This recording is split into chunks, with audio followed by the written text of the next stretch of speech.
पहचान है। पूरी दुनिया में हम किसी भी कोने में चले जाएं, अपने आप को बड़े प्राउड के साथ बताते हैं कि हम इंडियन हैं। लेकिन कभी आपने सोचा है कि जिस भारत पर हम इतना प्राउड करते हैं उसका इतिहास क्या है? ये पहले कहां तक फैला था? इसमें ऐसा क्या खास था जो इसे सोने की चिड़िया कहा जाता था?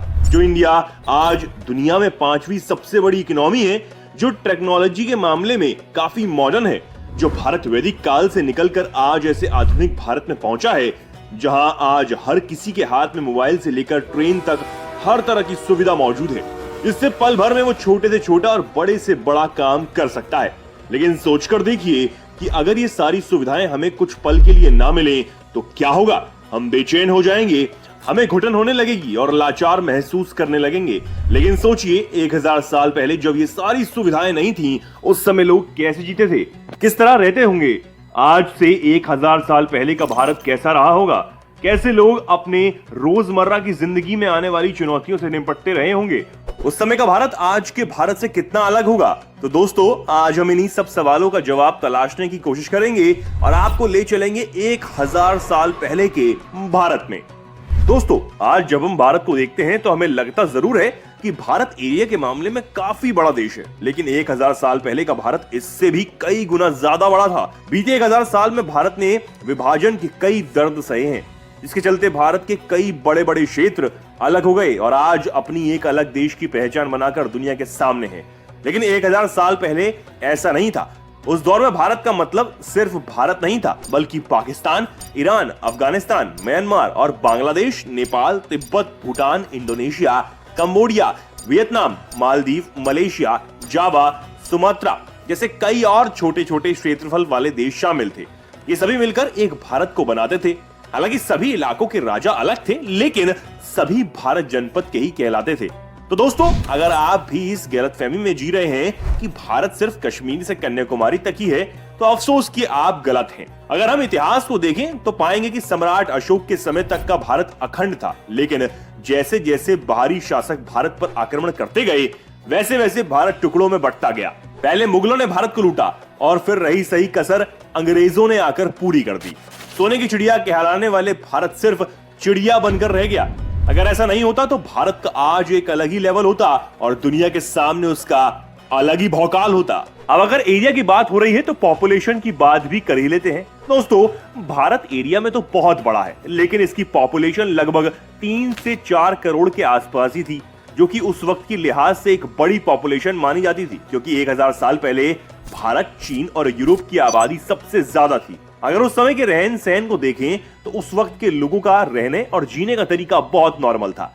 एक आम आदमी अपनी पूरी लाइफ में सिर्फ 150 से 200 किलोमीटर के आसपास के एरिया को ही घूम फिर पाता था।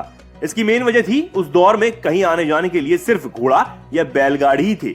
और ये बात तो हम सब जानते हैं कि इन दोनों ही चीजों से बहुत ज्यादा दूर तक नहीं जा सकते हैं। खासकर एक आम आदमी के लिए तो ये बहुत ही ज्यादा मुश्किल हो जाता है।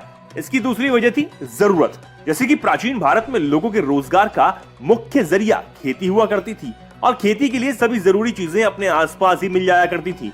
इस वजह से उन्हें बहुत ज्यादा दूर जाने की जरूरत भी महसूस नहीं होती थी। अगर भारत में पहनावे की बात करें तो आज हम सभी क्या पहनते हैं ये हम सब जानते हैं। 100 साल पहले क्या पहनते हैं वो भी जानते हैं, लेकिन 1000 साल पहले देखें तो भारत के लोग कॉटन के कपड़े पहनते थे। उस समय आदमी सूती की धोती पहनते थे और सर पर पगड़ी बांधते थे, बाल कंधे तक रखते थे। औरतें स्कर्ट नुमा कोई ड्रेस पहनती थी जो सिर्फ घुटने तक की होती थी। अपनी सुंदरता को बढ़ाने के लिए औरत और मर्द दोनों ही गहने पहनते थे। उस वक्त आदमी भी औरतों की तरह गले में, पैरों में, कमर, कान और हाथों में गहने पहना करता था। गहनों में वो हंसुली, कार, कुंडल, बाजूबंद, कड़े, कमरबंद, छेलकड़, टोडर जैसे गहने पहनता था। बदलते वक्त के साथ गहनों की मेटल में बदलाव होते रहे। 500 AD यानी गुप्त काल तक आते आते साड़ी का चलन शुरू हो गया था। उस समय धनवान औरतें चीन के सिल्क से बनी साड़ियां पहना करती थी और आम औरतें सूती साड़ी पहनती थी। बता दें कि साड़ी शब्द की उत्पत्ति वेदों से हुई। संस्कृत में इसका अर्थ कपड़ा होता है। वेदों में 600 BC में साड़ी का जिक्र मिलता है। ईरानी इस्लामिक चूड़ीदार सलवार सूट की खोज 1000 AD में हुई थी। धीरे धीरे जैसे ये चलन में आया, आदमियों और औरतों ने इसे पहनना शुरू किया। बता दें कि इसके बाद में अनारकली सूट कहा जाने लगा।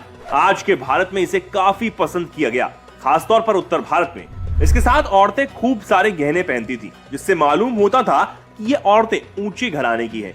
वहीं अगर बच्चों की बात करें तो बच्चे सिर्फ कपड़े के नाम पर लंगोट और कमरबंद बांधते थे। वहीं शाही बच्चे कुर्ता पैजामा पहनते थे। जैसा कि हम ये बात जानते हैं कि भारत के लोग दुनिया के किसी भी कोने में हो, लेकिन हमेशा जमीन से जुड़े रहते हैं। यहाँ के लोगों को सदियों से गांव में रहना पसंद है। इसी वजह से पहले के वक्त में कुल आबादी का केवल 10% लोग ही शहर में रहते थे, बल्कि 90% लोग गांव में ही रहते थे। इसी वजह से यहाँ के लोग खेती पर डिपेंड रहते थे। वैसे ये बात तो हम सभी जानते हैं कि भारत एक कृषि प्रधान देश रहा है, लेकिन आज हमारे पास खेती करने के लिए काफी मॉडर्न टेक्नोलॉजी है। लेकिन उस वक्त लोगों के पास खेती करने के लिए ज्यादा कुछ नहीं था और ना ही खेती इतने बड़े लेवल पर हुआ करती थी।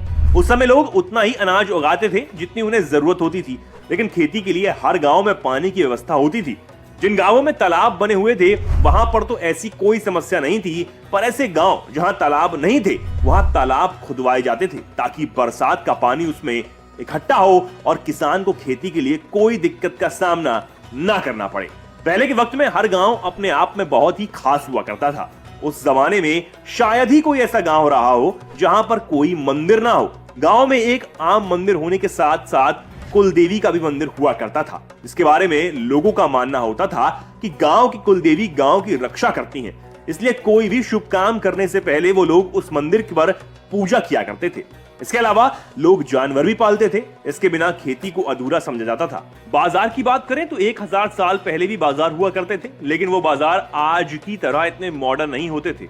उसमें बस कुछ जरूरत की चीजें ही मिला करती थी। लोग दुकान भी लगाते थे, लेकिन उन दुकानों में अधिकतर कपड़े, खाने के सामान, मसाले, इत्र, पूजन का सामान ही मिलता था। उस जमाने में लोग लेन देन के लिए पैसों का इस्तेमाल करते थे, क्योंकि उस वक्त तक पैसों का चलन शुरू हो गया था। लोग सामान खरीदने के बदले पैसे देते थे, लेकिन ऐसा नहीं था कि पैसे नहीं हो तो लोग सामान नहीं खरीद सकते थे। पैसे की जगह कुछ और चीज देकर भी सामान खरीदा जा सकता था, जैसे कपड़े खरीदने के लिए गेहूं, फल के बदले चावल, कोई अनाज देकर भी लोग सामान खरीद लिया करते थे। किसी भी समाज को ठीक से चलाने के लिए जरूरी है उस समाज का कानून कैसा है। 1000 साल पहले भी लोगों को न्याय मिलता था। दोस्तों, उस दौर में न्याय व्यवस्था पंचों के हाथ में होती थी। वैसे तो हर गांव किसी न किसी राजा के अंडर ही हुआ करता था, पर गांव की हर एक समस्या राजा तक नहीं पहुंचती थी, क्योंकि उसका निपटारा गांव में ही हो जाता था। और अगर उस दौर की शिक्षा व्यवस्था की बात की जाए दोस्तों, उस दौर में आज की तरह स्कूल नहीं हुआ करते थे। बच्चे पढ़ने के लिए गुरुकुल जाया करते थे। उन गुरुकुलों में न सिर्फ अपने देश के बच्चे पढ़ने आते थे, बल्कि दूर विदेश के बच्चे पढ़ने भी यहाँ आया करते थे। तक्षशिला और नालंदा जैसी कई ऐसे गुरुकुल हैं जहाँ अपार ज्ञान का भंडार था। वहीं अगर हम उस दौर की शादी जैसे संस्कारों की बात करें तो दोस्तों, आज की तरह ही उस दौर में भी शादी जीवन का एक जरूरी हिस्सा था और उसे उसी तरह धूमधाम से मनाया जाता था जैसे आज मनाया जाता है। लेकिन जो शादियां आज के वक्त 1 या 2 दिन में निपट जाती थी, वही शादियां 1000 साल पहले 7 से 10 दिनों तक चला करती थी। बारात का आना और उनकी खातिरदारी करने में 4 से 5 दिन लग जाया करते थे। आज की तरह नहीं था कि जिसके घर में शादी है बस उसी के लिए खुशी की बात है। उस समय किसी की भी शादी होने पर पूरा गांव बहुत ही खुश होता था, मानो उन्हीं के घर में बारात आ रही हो और उनके बेटे या बेटी की शादी होने वाली हो। तो दोस्तों, आज से 1000 साल पहले का भारत कुछ इस तरह था। हाँ, उस दौर में आज के हिसाब से जीना एक चैलेंज था, लेकिन लोगों में जिंदा दिली थी। लोग तब जिंदगी को इतने खुली सोच के साथ और खुशी के साथ जीते थे, लेकिन आज लोग दूसरों को आगे निकलता देख जलते हैं और टेंशन में उनकी जिंदगी गुजर जाती है।